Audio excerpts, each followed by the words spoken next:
열왕기하 5장 1절에서 8절까지의 말씀 같이 읽겠습니다. 아람 왕의 군대 장관 나아만은 그의 주인 앞에서 크고 존귀한 자니 이는 여호와께서 전에 그에게 아람을 구원하게 하셨습니다. 그는 큰 용사이나 나병 환자더라. 전에 아람 사람이 떼를 지어 나가서 이스라엘 땅에서 어린 소녀 하나를 사로잡음에 그가 나아만의 아내에게 수종 들더니 그의 여주인에게 이르되 우리 주인이 사마리아에 계신 선지자 앞에 계셨으면 좋겠나이다. 그가 그 나병을 고치리라 하는지라. 나아만이 들어가서 그의 주인께 아뢰어 이르되 이스라엘 땅에서 온 소녀의 말이 이러이러하더이다 하니 아람 왕이 이르되 갈지어다. 이제 내가 이스라엘 왕에게 그를 보내리라 하더라. 나아만이 곧 떠날새 은 10달란트와 금 6,000개와 의복 10벌을 가지고 가서 이스라엘 왕에게 그 글을 전하니 일러서되 내가 내 신하 나아만을 당신에게 보내오니 이 글이 당신에게 이르거든 당신은 그의 나병을 고쳐주소서 하더라. 이스라엘 왕이 그 글을 읽고 자기 옷을 찢으며 이르되 내가 사람을 죽이고 살리는 하나님이냐? 그가 어찌하여 사람을 내게로 보내 그의 나병을 고치라 하느냐? 너희는 깊이 생각하고 저 왕이 틈을 타서 나와 더불어 시비하려 함인 줄 알라 하니라. 하나님의 사람 엘리사가 이스라엘 왕이 자기의 옷을 찢었다 함을 듣고 왕에게 보내 이르되 왕이 어찌하여 옷을 찢었나이까? 그 사람을 내게로 오게 하소서. 그가 이스라엘 중에 선지자가 있는 줄을 알리라 하니라. 아멘. 성경은 크게 두 부분으로 나눌 수 있죠. 구약 성경과 신약 성경으로 나눌 수 있습니다. 창조로부터 예수님이 오시기 전 BC 40년까지 구약 성경을 구성하고 있고 또 그 이후로 이 AD 1세기에 일어난 예수님의 구속 사건을 중심으로 신약 성경이 기록되어 있습니다. 그런데 우리는 대부분 많은 성도님들이 신약을 중심으로 읽고 신앙생활을 하는 것 같습니다. 물론 그렇지 않은 분들도 있고 교회도 있지만 구약 성경, 특히 우리가 요즘 많이 묵상하고 있는 예레미야와 같은 말씀은 소외되기가 쉽죠. 일부 성경만을 참고하기도 하고 그 중에서 내가 좋아하는 말씀만을 읽는 경우가 많은데요. 예레미야 성경 같은 경우에도 시편보다 글자 수가 많을 정도로 구약에서 가장 긴 말씀입니다. 그래서 복잡하고 그 내용이 바로 이해되기가 쉽지 않아요. 그러면 우리가 좀 생각해 볼 때 왜 그렇게 예수님을 바로 전하면 될 텐데 구약시대라는 오랜 시간, 1000년 이상의 시간을 들여서 역사를 이끌어 가셨고 또 긴 내용의 구약성경을 기록하셨을까? 하나님이 분명 우리에게 구약성경을 주셨다면 그 내용 안에서도 우리가 분명히 많은 것을 길러낼 수 있을 때인데 말입니다. 예수님을 소개하기까지 그토록 오랜 시간이 걸려야 될 필요가 무엇이 있었는가라는 생각을 해볼 필요가 있습니다.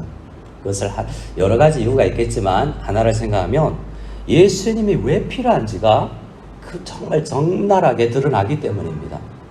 구약시대 아담 이후로 예수님이 오기 전까지 모든 사람이 예수님이 필요하다는 것을 한두 케이스로 이야기하는 것이 아니라 자 봐라 이 시대도 저 사람도 맞지? 그도 예수님이 필요해 라는 이야기를 하기 위해서이죠. 과학은 수많은 데이터를 모아서 케이스 스터디를 해서 이 이론이 진짜라는 것을 입증해내는 학문이지 않겠습니까? 그래서 과학적으로 성경을 읽어도 야 정말 인간은 어쩔 수 없는 죄인이구나 라는 것을 구약 성경 창세기부터 우리 말라기까지를 볼 수가 있는 것입니다. 그래서 우리는 구약 성경이 없다면 죄가 얼마나 끈질기고 고칠 수 없는 질병인지를 어설프게 알 수밖에 없고요. 하나님이 얼마나 위대하신지, 그 죄를 해결하시는 하나님이 얼마나 크고 위대하신지 구약 성경을 통해서 잘 드러난다라고 할 수 있겠습니다.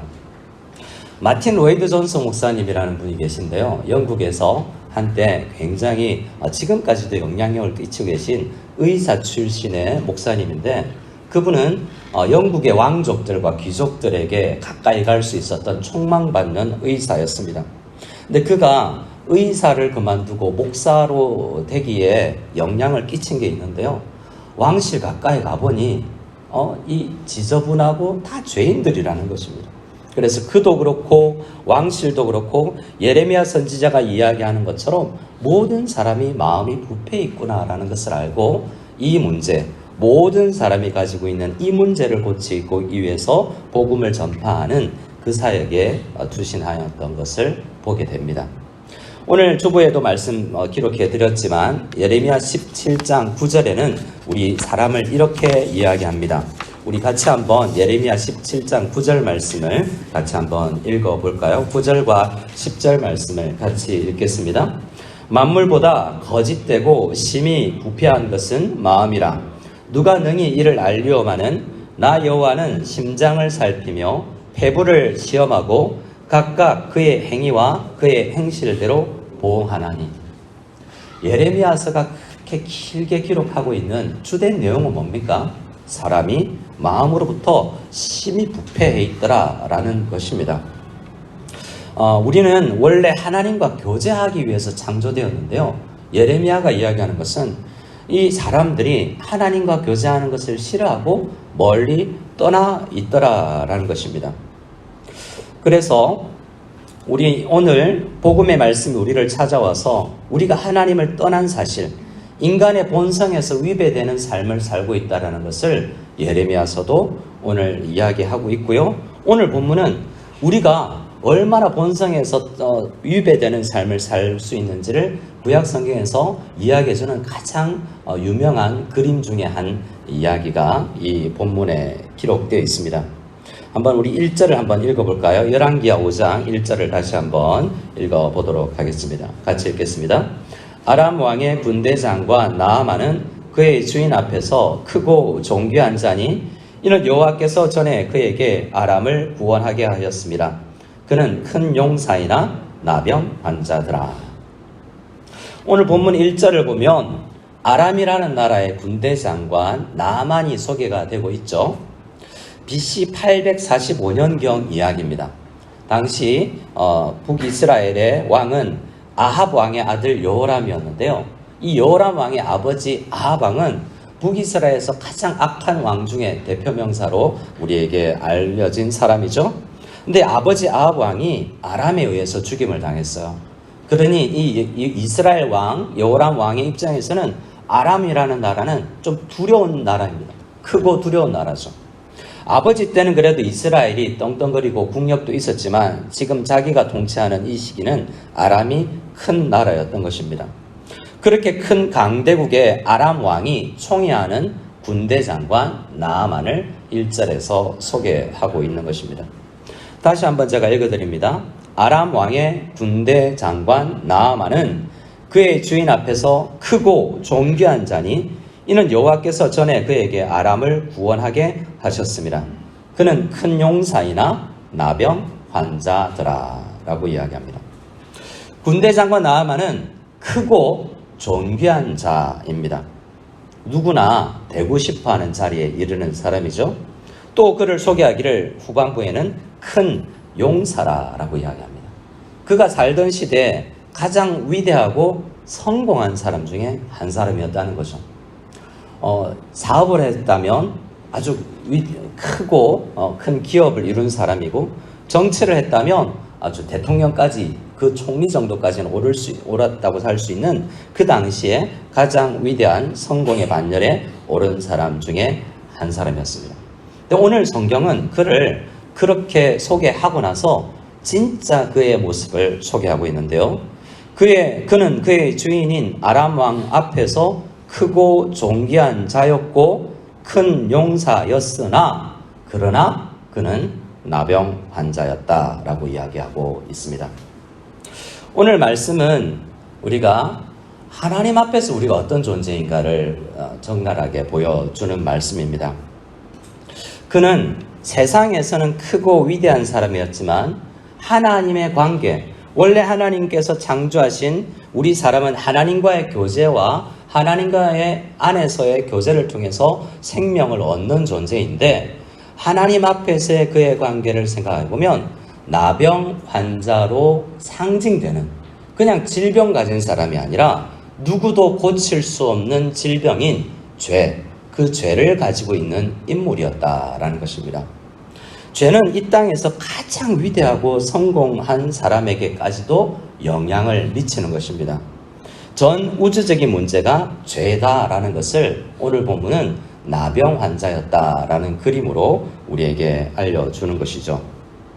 4절 이하의 말씀을 보면 이 나병으로 표현된 죄를 해결할 능력이 위대한 장군 나만 자신에게만 없었던 것이 아니라 그보다 더 크고 위대한 권력을 가진 아람의 왕에게도 없었다라는 이야기를 하고 있습니다. 그래서 4절에 나아만이 그의 주인 왕에게 가서 이르되 이스라엘 땅에서 온 소년의 말이 이러이러한데 내가 가도 될까요? 가라. 내가 편지 써줄게 라고 이야기하지 않습니까? 자기에게 그런 고칠 수 있는 능력이 있었다면 안 보내고 자기가 고쳤겠죠. 나아만 장군도 그가 주인으로 섬기는 아람 왕도 이 문제를 해결할 능력이 없었다라고 성경은 이야기하고 있는 것입니다. 그래서 아람 왕은 친서를 써주고 나아만 장군은 은 10달란트, 금 6,000개, 의복 10벌이라는 따져보면 굉장히 큰 물질을 가지고 이스라엘을 찾아갑니다. 근데 오늘 7절 말씀을 보면 그가 찾아간 나라 이스라엘의 왕인 여호람도 이 문제를 해결할 수 없었다라고 이야기합니다. 우리 7절 말씀을 같이 한 번 더 읽어볼까요? 7절입니다. 이스라엘 왕이 그 글을 읽고 자기 옷을 찢으며 이르되 내가 사람을 죽이고 살리는 하나님이냐? 그가 어찌하여 사람을 내게로 보내 그의 나병을 고치라 하느냐? 너희는 깊이 생각하고 저 왕이 틈을 타서 나와 더불어 시비하려 함인 줄 알라 하니라. 이스라엘 왕은 자기 옷을 찢으면서 내가 하나님이냐? 바른 판단이죠. 나에게 이 능력 없다라는 것을 이야기하고 있습니다. 그리고 이것을 해석하기를 이 문제를 해석도 엉뚱하게 하죠. 분명 저 아람이라는 왕국은 이 문제를 빌미로 하여서 우리나라를 침공하거나 뭔가를 얻어내려는 족쇄입니다 라고 해석을 합니다. 어쨌든 중요한 것은 아람 왕에게도 이스라엘 왕에게도 또 나아만 장군에게도 이 죄 문제, 이 나병으로 대표되는 죄 문제를 해결할 수 없다라는 것입니다. 그러면 다른 사람에게는 있습니까? 성경은 죄의 문제 앞에서는 모든 사람이 평등하다라고 이야기합니다. 누구도 죄 문제를 해결할 수 없다라는 이야기죠. 우리는 성경에서 등장하는 수많은 나라와 인물이 있는데요. 중요한 진리, 그 속에서 발견하는 진리는 이 문제, 죄 문제를 해결할 수 있는 힘이 그 어떤 나라에게도 그 어떤 개인에게도 발견할 수 없다라는 것입니다. 그래서 우리는 성경에서 항상 그러나를 발견합니다. 그는 공부를 잘했지만 그러나 죄인이었더라. 그는 돈이 많았지만 그는 죄인이었더라. 그는 유명한 연예인이고 위대한 상을 받았지만 그러나 그는 죄인이었더라 라는 이야기를 우리는 성경에서도 우리의 인생에서도 발견하게 되는 것입니다. 성경에서만이 아니죠. 최근에 오늘 제가 이 설교의 제목을 이방남자의 신학공부라고 기록해봤는데요. 대부분은 성경에서 저는 본문의 한 구절을 제목으로 많이 잡는데 오늘은 패러디를 해봤습니다. 한국 가면 한번 사봐야지 생각했던 책이 있었는데요. 유시민 작가의 문과남자의 과학공부라는 책을 사봐야 되겠다 생각했고 사보았습니다. 그는 유시민 씨에 대해서 여러분들은 정치적인 입장에 있어서 호불호가 있겠지만 그가 이 인문학 계열에 좀 똑똑한 사람인 것은 많은 사람들이 인정하는 것 같아요. 요즘은 정치를 좀 떠나서 이 작가의 반열에서 소개되는 사람인데요. 그는 그 책에서 이 과학 공부를 계기가 되어서 다윈 탄생 500주년을 기념해서 과학책이 많은 것을 알고 과학에 무지하다라는 것을 알고 과학 공부를 시작했고 문과 이 인문학 사람이 이 이과 이 과학을 많이 공부하다 보니 뭔가 서로 시너지가 있다라는 이야기를 하는 거죠. 그 책을 좀 보지 않더라도 그 사람이 이제 유튜브에 좀 나오는 몇 군데 나오잖아요.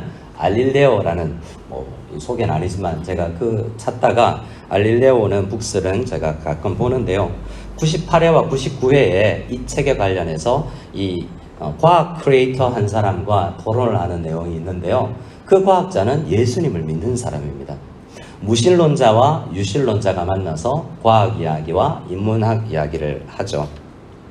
그래서 그것을 보면 무신론자들이 어떤 생각을 하는가라는 것을 좀 볼 수가 있습니다. 오늘 이 성경에 등장하는 나아만 장군, 군대 장군은 이과일까 문과일까, 우리 사관학교는 문과, 이과 다 가잖아요. 그래서 문과, 이과로 나눌 수 없지만 그는 이방남자입니다. 그는 이방남자가 그의 세력의 세상의 삶을 살면서 많은 어떤 체득을 했을 텐데 그가 몰랐던 것이 있는데 신학에 대해서 잘 몰랐고 참된 하나님에 대해서 잘 몰랐던 것을 보게 됩니다. 많은 사람들은 이 죄 문제를 해결하기 위해서 다양한 방법을 동원했는데요. 해결할 수 없었다는 것이 역사가 이야기하는 거예요. 무신론자들은 어떻게 이 문제를 해결하느냐? 신이 없다라고 생각해서 죄는 없는 것이다라고 생각을 합니다. 예를 들어서 유시민 씨와 함께 많은 무신론자는 인간이 어떤 존재인가를 이야기할 때 생물학적으로 인간은 창조된 것이 아니라 빅뱅 이후에 어떻게 우연히 진화된 산물이라고 이야기하죠. 또 어떻습니까? 물리학 입장에서는 인간은 세포의 집합이며 세포는 분자로 이루어져 있고 분자는 원자로 이루어져 있습니다. 원자는 뭐로 어떻게 만들어지느냐? 지구상에는 만들어질 수 없다고 이야기해요. 그래서 그 책에서는 사람이 어디서 왔지? 지구 안에서는 만들어질 수 없다. 왜냐하면 그 지구 안에서는 원자가 만들어질 수 있는 압력과 온도가 없기 때문에 그 챕터에서는 사람은 어디서 왔지? 별에서 온 그대, 이렇게 이야기를 해요. 그것을 생각하면서 우연이라고 이야기하죠. 근데 과학 크리에이터는 지구 밖에서 창조된 사람이라고 믿고 그는 그냥 우연히 생겨난 것이다 라고 믿는 것이죠. 믿음의 문제입니다. 그렇게 무신론자들은 신은 없고 우연히 생겨난 우리 인간이 죄 문제를 해결할 필요가 없는 거죠. 그렇게 이 문제를 해결합니다. 그렇게 성경은 모든 사람이 죄의 문제를 해결하려고 하지만 결국 그런 식으로 무시하든지 해결하지 못하든지 이 두 가지 중에 하나다라고 이야기합니다. 오늘 본문은 이처럼 세상에서 소위 잘 나가는 사람들의 무력함, 죄 앞에서의 무력함을 소개하면서 이름 없는 한 소녀를 소개합니다. 이 이름 없는 한 소녀는 당시 세계에서 가장 큰 권력을 가진 사람들, 모든 사람들이 해결 방법을 찾고 있었던 그것에 대한 답을 단지하고 있었던 인물로 소개됩니다. 우리 말씀을 같이 한번 읽어볼까요? 5장 2절 3절 말씀을 같이 한번 읽어보도록 하겠습니다. 같이 읽겠습니다. 전에 아람 사람이 떼를 지어 나가서 이스라엘 땅에서 어린 소녀 하나를 사로잡음에 그가 나아만의 아내에게 수종들더니 그의 여주인에게 이르되 우리 주인이 사마리아에 계신 선지자 앞에 계셨으면 좋겠나이다. 그가 그 나병을 고치리다 하는지라. 나아만 장군에게 누군가 이런 이야기를 했다면 그 사람은 야단 맞았을 거예요. 이 어린 아이가 여주인을 섬겼기 때문에 여주인이 나아만 장군에게 전달했기 때문에 그가 귀를 기울였겠죠. 그러니 사실 생각해보면 나아만 장군이나 아람 왕은 이스라엘에서 사로잡혀 온 볼품없고 나이 어린 이 여종에 가지고 있는 복음, 그 소식에 관심을 기울이지 않아요. 왜요? 그가 너무 보잘것없으니까. 아람 땅 안에서 가장 뛰어난 문과 이 사람들, 현자들, 이과 사람들, 점술가와 천문학을 연구하는 사람들도 이 문제를 해결하지 못했잖아요. 답을 모르잖아요. 그런데 어떻게 어린 소녀가 답을 가지고 있겠냐라고 무시했겠죠. 그런데 이 무시당할 만한 소식이 들을 귀가 있는 아내를 통해서 남편에게 전달되고 뭔가 붙잡아 보아야 되겠다고 생각을 하게 된 것입니다. 이 소녀에 대한 설명은 1절에서 나아만 장군을 묘사한 것과 비교해보면 참으로 초라하기 그지가 없습니다. 그렇지 않습니까? 군대 장관은요, 이름도 소개되고 있습니다. 나아만으로요. 주인 앞에서 크고 존귀한 자고 큰 용사예요. 그러나 나병 환자죠. 이 여자아이는요, 이름도 없습니다. 이스라엘 땅에서 어린 소녀 하나를 사로잡아 왔다고 이야기하는데요. 사로잡힌 포로입니다. 아무 보잘것없는 이 소녀는 그러나 나병 환자는 아니에요. 그러나 그 아이는 답을 가지고 있었다라는 것이 오늘 성경에서 이야기하고 있는 것입니다. 여기에 복음의 영광이 있다라고 우리 학자들은 이야기합니다. 복음의 영광은 무엇인가? 우리가 가진 권력, 우리가 가진 지식, 우리가 가진 경험이 아니라 복음은 보잘것없는 우리에게도 그 예수 그리스도를 알릴 수 있는 특권이 주어져 있다라는 것에 복음의 영광이 있는 것입니다. 복음은 우리에게서 나오는 것이 아니라 하나님에게서 나오는 것이기 때문에 그렇습니다. 구약 성경에서 이스라엘과 비교할 때 위대한 제국들이 너무나 많지 않습니까?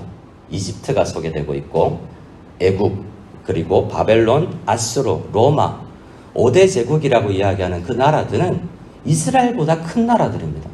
그런데 구원에 대한 이 나병으로 묘사되는 죄에 대한 해법은 초라한 나라인 이스라엘이 담지하고 있었어요. 그것이 구약 성경에서 우리에게 이야기하고 있는 것입니다. 인류에게 가장 중요한 이 복음은 다른 위대한 나라가 아니라 팔레스타인이라는 아주 작은 나라, 보잘것없는 나라 이스라엘에게 있었다는 것입니다. 이 작은 나라에 속한 사람들이 위대하고 강한 사람들이 찾고 있는 문제에 대한 해답을 가지고 있다는 것이 구약 성경 곳곳에서 이야기하고 있는 것이죠. 창세기에 요셉을 한번 살펴보시기 바랍니다. 거의 처음으로 등장하는 제국이 이집트였는데요. 파라오가 다스리고 있는 나라였지 않습니까? 창세기의 말씀을 보면 그 이집트에 당시 가장 큰 강대국이었던 이집트를 다스리던 바로가 해결할 수 없는 문제, 기근을 만납니다. 그 기근은 오늘 말씀에서 나병으로 대표되는 인간이 해결할 수 없는 어떤 문제를 대표하는 것이죠. 그 문제에 대한 답은 아무도 가지고 있지 않았습니다. 그래서 바로가 어떻게 합니까? 문과 지도자들, 이과 지도자들 다 모여 너희들이 알고 있는 지식 다 모아봐 해도 알 수가 없었습니다. 해결할 수가 없었죠. 그 문제에 대한 답은 어디에 있었습니까? 요셉에게 있었습니다. 가나안 땅에서 팔레스타인에서 팔려오자 온 종이자 종의 신분에서 더 낮아져서 감옥에 갇힌 죄수의 신분이 되고 있던 보잘것없는 청년 요셉에게 바로 왕도 제국도 해결할 수 없는 문제에 대한 해답이 있었던 것입니다. 성경은 이 이야기의 반복입니다. 가장 절정은 예수 그리스도의 탄생의 이야기에 나와 있죠. 누가복음 2장에 보면 그 이야기가 있는데요. 누가복음 2장 1절은 이렇게 시작합니다. 제가 읽어드립니다. 그때에 가이사 아구스도가 영을 내려 천하로 다 호적하라 라는 명령을 내렸습니다. 그때는 이집트가 아니라 아람이 아니라 로마가 다스리고 있었던 때죠. 그런데 로마를 다스리던 시저 아구스도가 명령을 내립니다. 온 명령권 안에 있는 사람들이 다 호적하러 움직일 수밖에 없었죠. 예수님의 어머니 요셉과 마리아도 호적하러 고향으로 가고 있는 그때, 그러니 이 로마의 황제가 이래라면 이럴 수밖에 없는 이 팔레스타인 로마의 속국이 되어 있는 그 나라에서도 유대 땅 가운데서도 가장 비천한 베들레헴 속에서도 여관에 누일 곳이 없어서 마국간에 가축들과 지푸라기 사이에서 태어나신 왕이신 예수 그리스도, 그 안에, 그 어린 아이 안에 모든 인류에 대한 문제의 해답이 들어있었다는 것입니다. 이것은 오늘날 우리 교회에게도 주는 메시지입니다. 우리 교회가 이 큰 땅덩어리 대국의 한 구석에 차지하고 있더라도, 우리 개인이 초라해 보여도, 물질이 많지 않아도, 건강이 없어도, 우리에게 많은 지식이 없어도 우리에게는 세상에서 가장 큰 문제에 대한 해법이 교회를 이루고 있는 우리에게 있다라는 것입니다.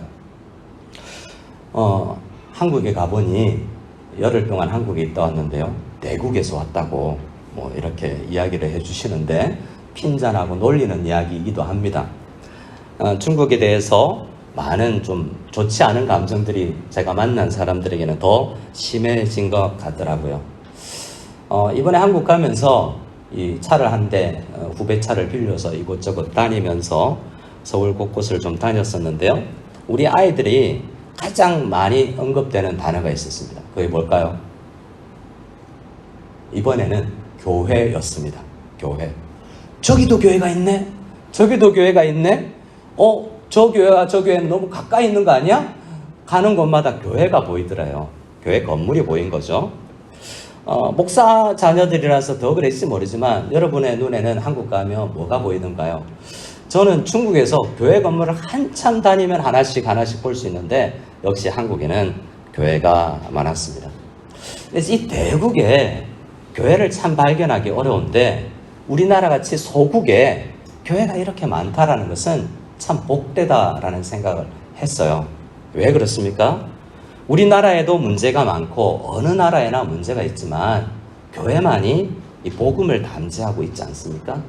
이 어린아이처럼 사로잡혀 온 이 소녀가 이 아람 나라 전체가 해결할 수 없었던 문제에 대한 답을 담지하고 있었던 것처럼 오늘날 교회는 그 답을 가지고 있고 그것을 세상에 전달해야만 하는 사명이 있습니다.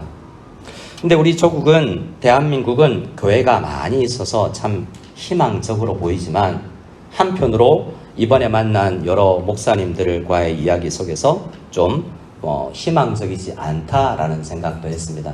왜 그러냐면 일단은 신학교가 미달입니다. 많은 지방학교들 뿐만 아니라 서울 지역에 있는 신학교들도 다 미달 사태예요. 목사님들마다 하는 이야기가 교육자 모시기가 너무 어렵다는 거예요. 7개월, 8개월 광고해서 한 분 모셨다라고 이야기를 할 정도로 이제 대한민국은 현재는 교회 숫자가 많지만 앞으로 교회를 이끌어갈 목회자가 점점 줄어들고 있습니다. 인구의 숫자도 줄어들지만 인구가 줄어드는 것보다 더 심각하게 목회와 선교로 나아가는 사람들이 줄어들고 있고 중국 땅을 바라보는 선교사님들은 거의 없는 실정입니다. 거의 모든 선교 단체들에서 중국 선교를 지원하는 사람이 제로에 가깝다는 것이 우리의 현실입니다. 그래서 한편으로 교회에 중국 땅에 교회로서 남아있는 것 자체가 하나님 앞에 사명이라는 생각을 해야 됩니다. 이 대국이 해결할 수 없는 문제가 있습니다. 우리에게만 답이 있는 것이 있습니다. 그래서 우리는 소수로서 작은 존재로서 연약한 존재로서 우리는 이 땅에 있지만 우리에게 영광이 있다는 것은 세상의 답을 해결하지 못하는 그 답을 우리가 담지하고 있다는 생각에서 우리는 그런 영광스러운 자세를 가져야 할 것입니다. 로마서 1장 16절에서 사도 바울은 이렇게 이야기합니다. 내가 복음을 부끄러워하지 않으니 이 복음은 모든 믿는 자에게 구원을 주시는 하나님의 능력이 됨이라. 먼저는 유대인에게요 그리고 헬라인에게로다 라고 이야기하면서 하나님의 복음을 원래 담지하도록 부름받은 유대인과 또 그들을 통해서 전파된 복음을 믿어야 될 모든 이방 세계가 다 이 복음을 들어야만 산다. 그렇기 때문에 복음을 가진 나는 부끄러울 수가 없고 복음을 가진 교회들은 영광스러움을 가지고 살아가야 된다라고 성경은 이야기하고 있는 것입니다. 오늘 주보에 기록해드린 예레미야 17장 13절과 14절 말씀을 같이 한번 읽어보도록 하겠습니다. 같이 읽겠습니다. 이스라엘의 소망이신 여호와여, 무릇 주를 버리는 자는 다 수치를 당할 것이라.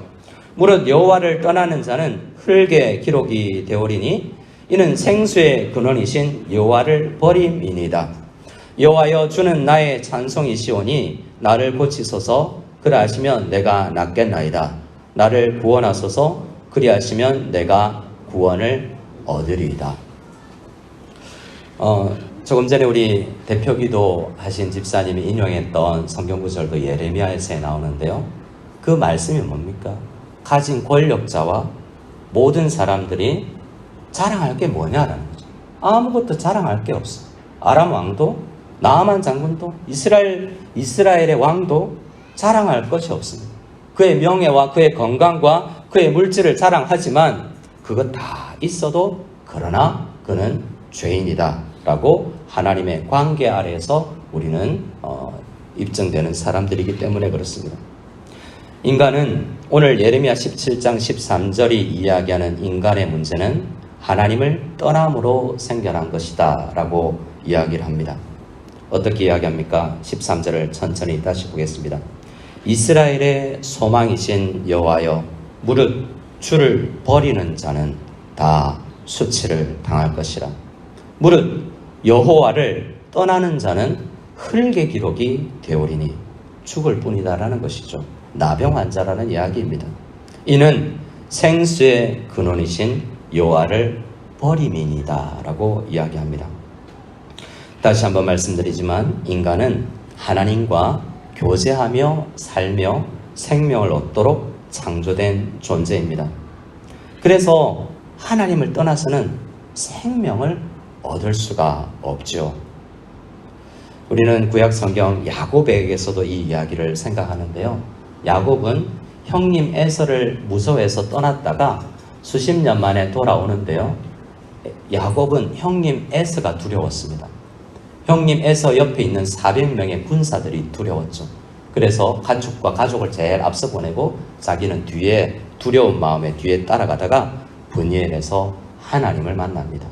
브니엘은 하나님의 얼굴이라는 지명을 가지게 되는데요. 거기서 그가 발견한 게 뭐냐면 내 문제는 우리 형 에서가 아니구나. 내 진짜 문제는 에서 형 옆에 있는 400명의 군사가 아니구나. 내 문제는 나병으로 대표되는 죄구나 라는 것을 깨닫고 이 죄는 하나님을 떠남에서 생겨난 것이구나 라는 것을 깨닫게 됩니다. 그래서 에서 형과의 화해를 할 것이 아니라 내가 먼저 하나님과 화해하는 것이 중요한 것이구나 라는 것을 깨닫게 됩니다. 오늘 열왕기하 5장에서는 잘 나가는 사람들과 잘 나가지 못하는 사람들이 대비되는데요. 잘 나가는 사람들도 그들이 하나님과 화해를 하지 않고 하나님을 떠나 있을 때는 나병 환자나 별반 다름이 없는 죄인이라는 것을 이야기하고요.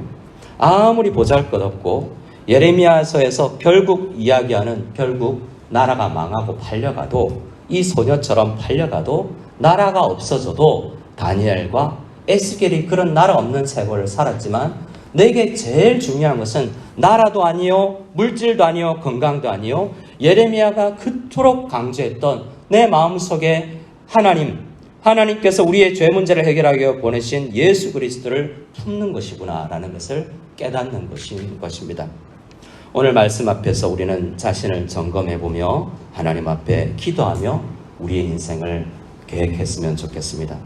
나는 하나님을 떠났다가 돌아온 사람인데 내가 돌아온 것이 아니라 복음이 나를 찾아와서 복음이 나의 마음에 있는데 나는 또 하나님을 떠나려고 하는 죄된 속성을 여전히 가지고 있지 않은가를 생각하고 예레미야서가 52장 내내 이야기하는 이제 하나님 앞에 돌아왔으면 그만 좀 세상을 품고 그만 좀 세상을 닮아가라 라고 이야기하는 그 음성을 듣고 예수님을 만났고 복음을 담지했다면 예레미야의 그 눈물과 예레미야의 그 소명처럼 이 소녀가 가졌던 그 마음처럼 우리 나아만 장군 여주인의 남편에게 이 문제를 해결할 수 있는 사람을 만났으면 좋겠다라는 소원처럼 복음을 알았으면 좋겠다라는 생각으로 우리가 세상을 바라보고 살아갈 수 있기를 원합니다.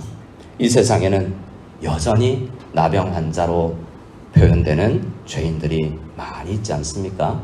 우리 아침에 함께 기도할 때 하나님 나의 나병을 고치신 이 14절에서 오늘 말씀에서 나의 찬송이신 주님 나를 고치소서 그러면 내가 낫겠습니다 라는 고백처럼 우리는 치유되었는데 우리처럼 치유될 수 있는 많은 사람들이 생겨날 수 있도록 우리가 이 소녀처럼 복음을 담지하고 만나는 중국 사람들에게 만나는 우리 친척들에게 우리가 이 복음을 증거할 수 있고 나눌 수 있는 이러한 사람들이 다 될 수 있는 우리가 될 수 있기를 소원하며 이 말씀을 함께 품고 기도했으면 좋겠습니다.